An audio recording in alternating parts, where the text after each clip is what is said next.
Hello, day 3 of my live challenge today, my live stream challenge. Still feeling nervous doing them. I think it's going to take a little while for that to extinguish. But I think one of the really important things is, as we know, with dealing with anxiety, or maybe you don't know, but one of the really important things is just to keep going, and to learn how to do it differently. So for me, it's around today, actually doing a few little notes because I was feeling nervous with the precipitory anxiety, which is just the fear of the fear. And, I can still feel it again, but I know it will reduce as I talk. So I wanted to talk today about overwhelm. That's the main thing, and how we reduce overwhelm. There's so many ways that we can do this, and it's just so common. I think a lot of us are very stressed. We have lots of balls in the air. We might be parents, we might have kids that we're running around, we might be working, looking after families, involved in sporting events, whatever it is, we're busy.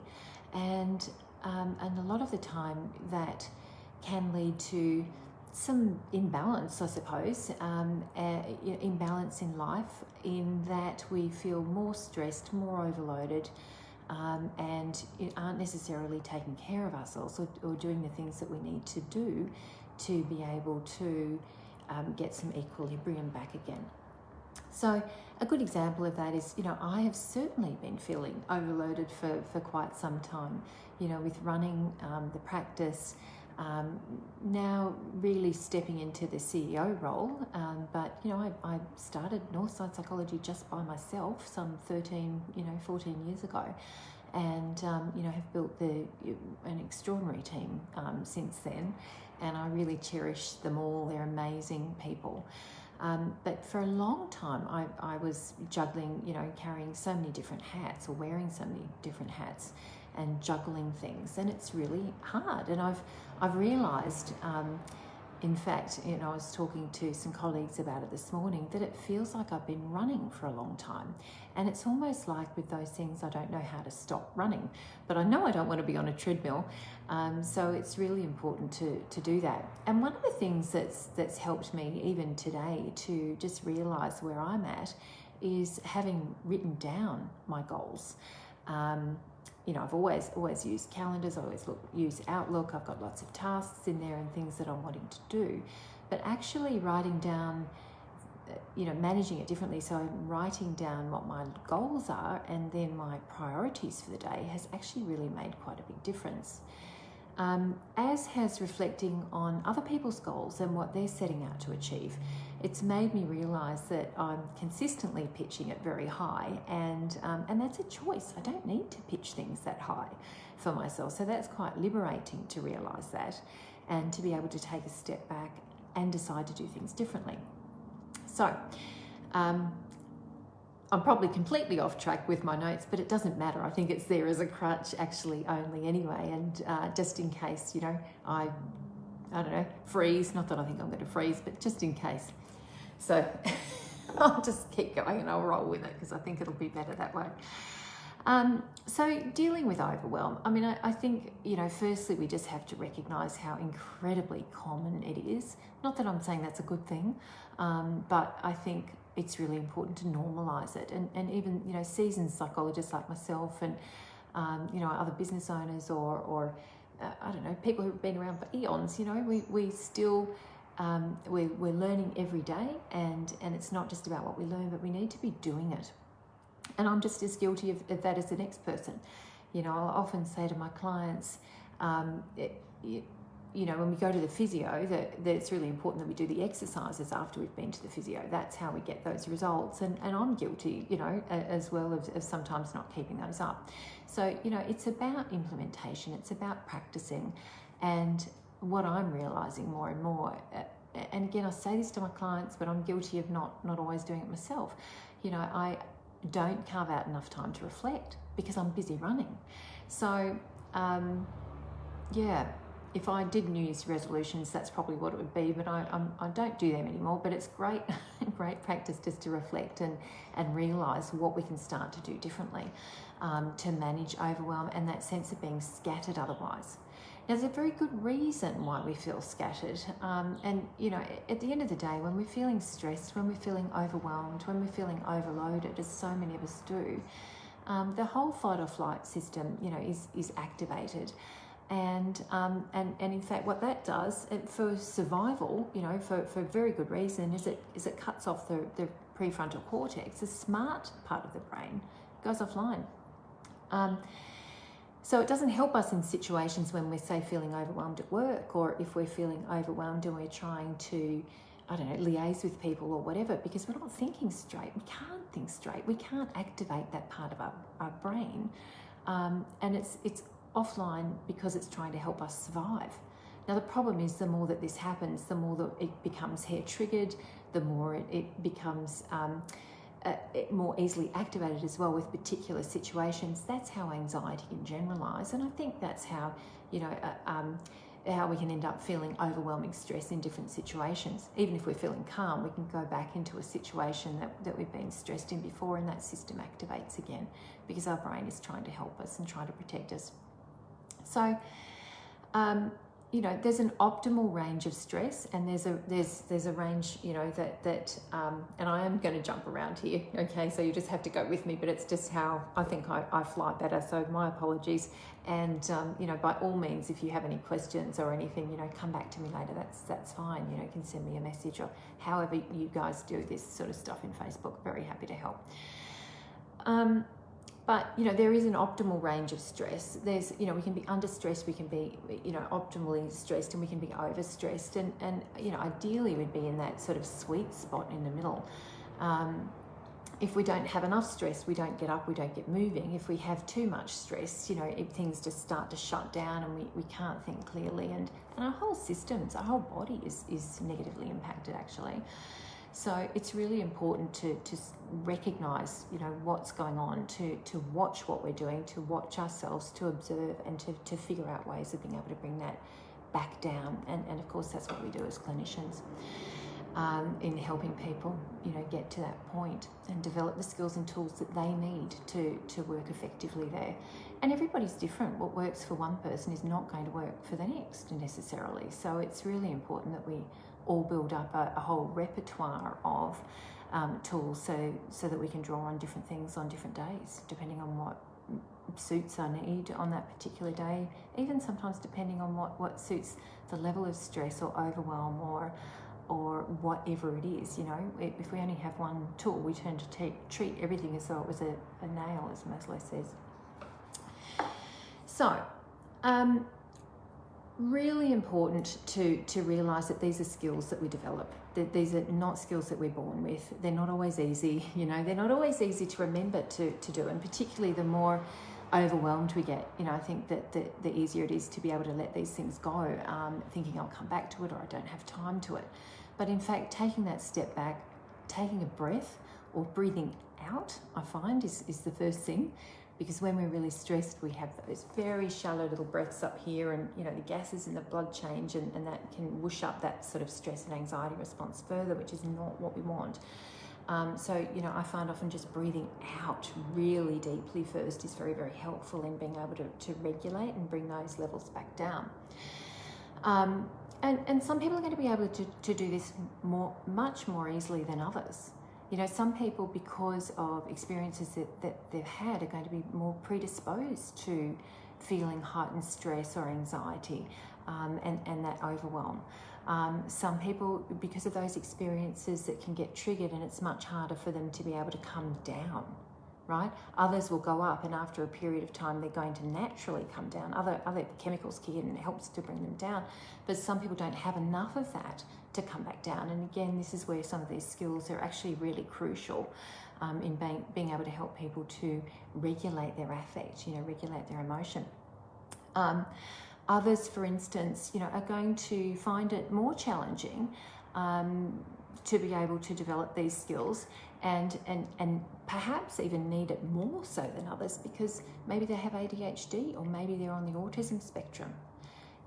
You know, so this is why we're actually looking at putting up some of these courses that we're starting in Belconnen in Canberra in April, initially focused on helping people with anxiety, helping people with kids with ADHD and ASD, and also running a dialectical behaviour therapy informed group, which is all around relating to other people, regulating emotions and so on. But anyway, when we're closer to the date, I'll put some information out there, and more importantly, I'll actually I'm going to be teaching some of the skills that we're going to be online, just giving them away, that we'll be running in those groups, just so people can have a taste of it, because it's not going to suit everyone to come in anyway, and some of you won't be in Canberra.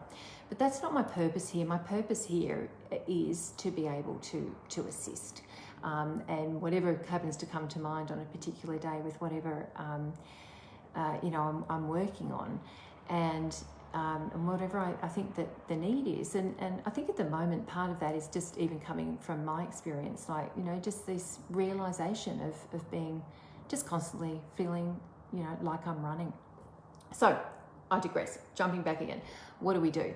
So I think it's actually really important to come back and start looking at priorities. What is actually really critically important. Now that may be impacted by our values. So, doing values exercises can be very helpful about how we want to live our life, because then we can start to figure out how we do things that are effective for us to lead more of the, the life that we want, to actually develop the life that we want, because we're not just free floating, we're moving in a direction. Now, of course, those things are really important in the workplace as well. As is the whole concept of, thinking about what it is that's going to move the needle and where we're going, right? Because if we don't know where we're going, imagine if we set out in a boat and we didn't know exactly where we're going, and we didn't have it on course, I don't know what the proper term is for sailing, but, if we didn't really know where we were headed and we were just a fraction off, but it was a long journey, we'd miss that island or wherever we were going, and just wouldn't have success of getting there if we weren't actually clear on where it was that we wanted to be. So, in reducing overwhelm, it might be, and tying that into values and so on, it might be figuring out, how we want our life to look, how we want things to be different.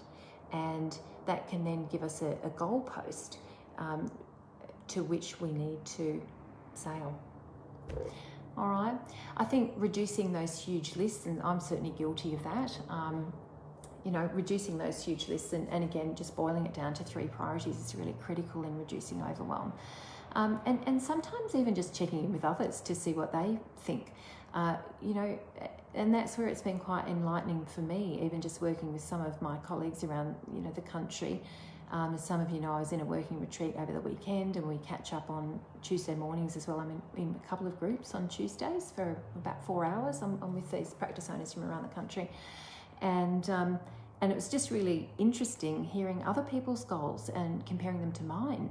And that's when I've kind of gone, oh, okay, maybe I'm shooting too high all the time as well. I don't need to run, I can choose to do things differently.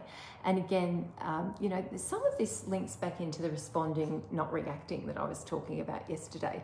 And that it's all about choice, choosing to do things differently. You don't need to keep going down one path just because we've been going down it before. So, I think the other thing is that we need to be able to do things like say no. And I know everyone says that, to learn to be assertive, to learn to say no.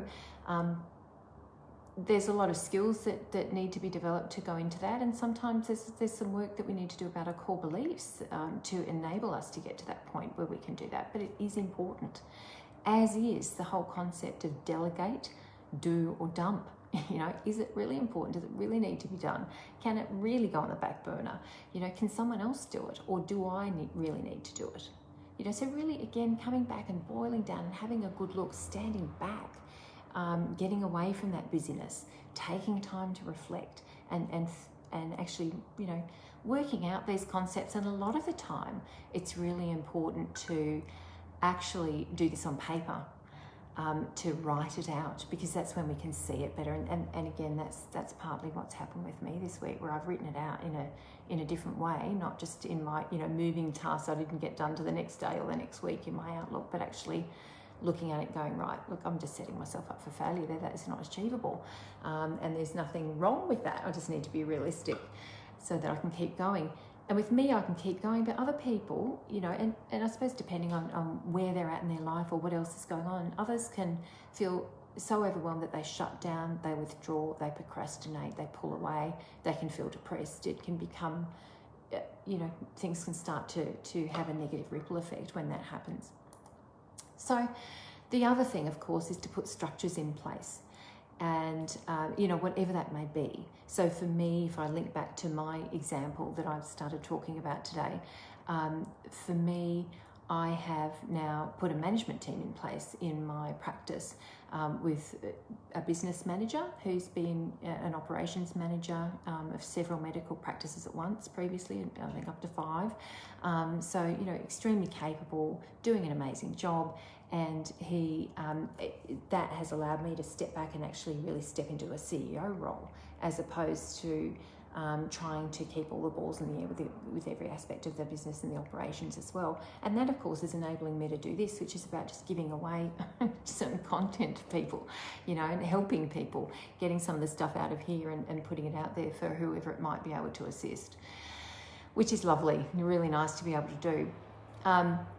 On top of that, we've now got a team leader who's able to supervise, not with the clinical supervision, she's not doing that. We've got a clinical supervisor who's offering supervision to our team, but we've got a team leader who also is going to be able to now onboard people, for instance. So that's a good example of just bringing different, putting different structures in place to be able to help, which is one of the first things that I felt that I really needed to do to be able to reduce overwhelm. I've talked about breathing out, and there's so many different exercises that we can do for breathing, but obviously we can't do it all today, and I have no idea how long this live is going for, and I don't know how long lives are really meant to go for, because this is only the 3rd one I've ever done. But anyway, I don't want to completely overwhelm people with all of the content and the things that we can do, but there's lots of breathing techniques, and I can certainly come back and talk about those. And it's important, again, to I think, get a few under people's belts, just like mindfulness techniques, because what's going to work for one person will not work for the other, and that's fine. There's no problem with that. But it's good to have options. So the other kinds of things that we really need to be thinking about are prioritising self-care. And these are pillars. So sleep is crucial for lots of reasons, including that when you get into a deep sleep, that's when BDNF is released in the brain, and that's like miracle growth for the brain, right? It's like fertilizer. So it's really important for helping to develop and grow and strengthen neuronal connections in the brain. And that's part of what we want to do when we're learning new patterns of behaviour, like reducing stress and overwhelm and anxiety. So, sleep is critical, as is good nutrition, water, exercise, like all those fundamentals that we all know about, but we're not all good at implementing. And me, I'm as guilty as the next person of that, especially when it comes to nutrition. Like I'll stress eat. So, I definitely put on my COVID coat, my COVID kilos. My coat became rather thick. And now I've worked at turning that around. But, again, we're all human, psychologists, just like anybody else. Like, we might know this stuff, but we still need to implement it. And we're all coming from our own place. And none of us were born in a vacuum, none of us are clean skinned. So, we've all got histories and patterns. And while we can help other people, and we do help other people all the time, we love helping other people. That's why we're in it. But it doesn't mean we're perfect, and we've got just as many flaws as or imperfections, bumps, war wounds as the next person. I think it's really important for people to recognise that, because it's so scary to come in and see one for the first time in particular. Right? Anyway, digressing again. That's going to keep happening. Yes, that's how my brain works. So at the end of the day, so we've got those basic pillars, all right, of, exercise, nutrition, sleep, water, and so on. Breathing, mindfulness, right? Buzzword, everyone's talking about mindfulness. Basically what mindfulness is purposeful attention in the present moment. And it's key. You know, if you come back to thinking about what I mentioned before, which was that, and sorry, I'm getting distracted. I can see someone's watching, so hello. I haven't experienced this before. It's very cool. I'll have to, just get used to that, I suppose. So anyway, pleased that you've tuned in. But if you recall what I was talking about earlier, or for those who've just joined, you might want to go back and have a look. But you know, when we get stressed, overwhelmed, or feel anxious, the smart part of the brain goes offline for very good reason. Like, we don't have time to think about how many meters we need to jump to get out from, away from that bus that's hurtling towards us, or the velocity that's traveling at, or anything. We just need to do it. So the brain, the smart part comes offline, but we need to connect that back to be able to bring down the overwhelm, the stress, effectively, and to learn how to get out of those patterns and create new ways of being. So one of the really crucial things there is using mindfulness, right? Purposeful attention in the present moment. So, there's a lot of benefits to sitting down and doing meditations. There's a lot of benefits to doing formal mindfulness exercises, but there's also an awful lot to be said for spot mindfulness exercises, which can take 30 seconds and really bring that level of distress down that quickly, or a minute. And what it does, particularly if you're listening to the senses, not just listening, seeing, using the senses, touch, taste, smell, sound, whatever, if you're tapping into the senses, it actually starts to connect back the whole brain, which is really what we're after. And in doing so, when we're, say, listening to something, or watching the leaves on the tree, or watching and I'm looking out now, I can see sort of shadows on the leaves. I can see sunlight filtering through. Every now and then I can hear a bird. When we're doing that, we're bringing that whole fight or flight system down, and in doing so, the brain starts to feel safer again. So it takes that what was red alert back down to orange, and that's crucial. And it's crucial to do time and time again, particularly if we have prolonged chronic stress, or issues with anxiety. Now, it's crucial for anyone, but that's a great mechanism for being able to bring things back down and to turn things around, because we don't want those responses to strengthen further, which they're going to do because of neuroplasticity. Okay, the good news is, because of neuroplasticity, we can turn it around and bring it back down. All right, and neuroplasticity is just the changes that can happen in the brain, in the way that the brain wires. All right. What else? Grounding. So, grounding and mindfulness, I see them as very, very intertwined. And I think maybe tomorrow or over the next few days anyway, I'll start bringing in some activities here around this, like one of my favorites, which is just a 5-to-1 grounding tool, where people can use their senses basically to start to bring them down, and I combine that with breathing and so on. So absolutely crucial, easy to learn, and sometimes it's not enough though for people. If people are very, very activated, and again, that's why we need different things. Sometimes people may need to go for a good run, to be able to sort of bring that stress and anxiety down. Again, it just depends, but we'll start, we just start with one, and we just keep building on them as we go, I think. Anyway, that's a little bit of just dealing with overwhelm. So I'm not going to recap all of that, because I think this is probably fairly long. But anyway, I do hope that was helpful, and I'll definitely continue with my 30-day challenge. So I will be back for another 27 days at least. All right. Thanks so much for tuning in. Hope you found it helpful. Bye.